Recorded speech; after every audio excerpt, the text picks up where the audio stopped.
200 review. So, first thing to know is Magnum XL 200 was the first ever hyper coaster, right? Yep. Started a real important coaster in coaster history.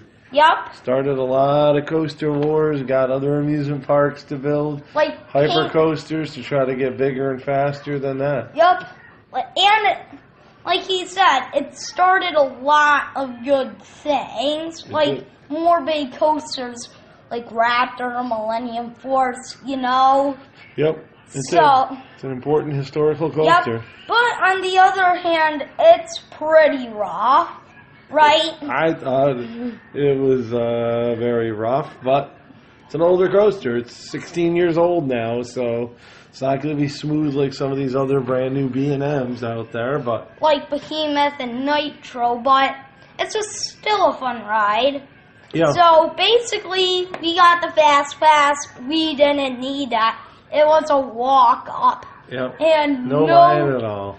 No line at all for this ride. Back then, it was probably backed up way I'm sure back when it first opened, huge lines. I know. Nowadays, walk up. Yep. We'll say the same thing probably in 15 years about Valraven. Used to be an hour and a half, 2-hour lines for Valraven when it first opened. 15 years from now, probably won't be that long of a line anymore for that Probably coaster, not. Right? Just like... But you got a ton at night. Yeah, I got 2 rides at night, and I got covered with bugs. It was pretty funny, and I think we found the magic seat. Which was which one? Which was the 5th row. 5th row was your favorite seat, right? Actually, it wasn't my favorite, but it was the magic seat. That was probably the least rough.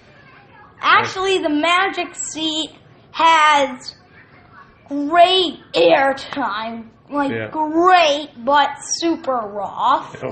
That's what the magic seat basically is, right? Okay, that's what you call the magic seat. 5th row. So if you want a smooth ride, don't sit in 5th row. If you want a really great airtime ride, sit in 5th row. Yeah. The night rides were fun. We got a bunch of night rides on it. Yeah. Especially the last day. I think you did, 4 rides in a row right as the park was closing, right? Yeah. Right when it was closing. 11 o'clock. But it's fun. It's a fun ride to do at night. Daytime, it gives really good views of the water park. So, so the layout is go up the lift hill 205 feet, drop 3 airtime hills, one's in a tunnel actually.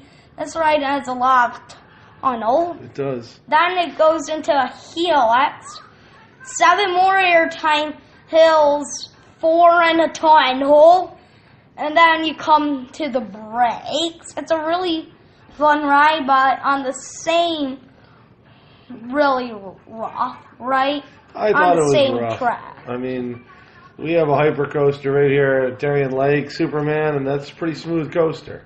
Pretty smooth. Compared to that, I think Superman's way smoother than... Way smoother, right? Yep. But, again, older. It's an incredible coaster.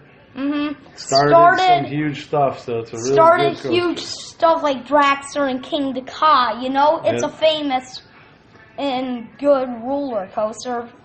So for my overall score, I would give it a 5, but since it started a lot of great stuff, I'm just giving it a 6. You're going to give it a 6. For the ride, I probably give it, I'll give it a 4.5.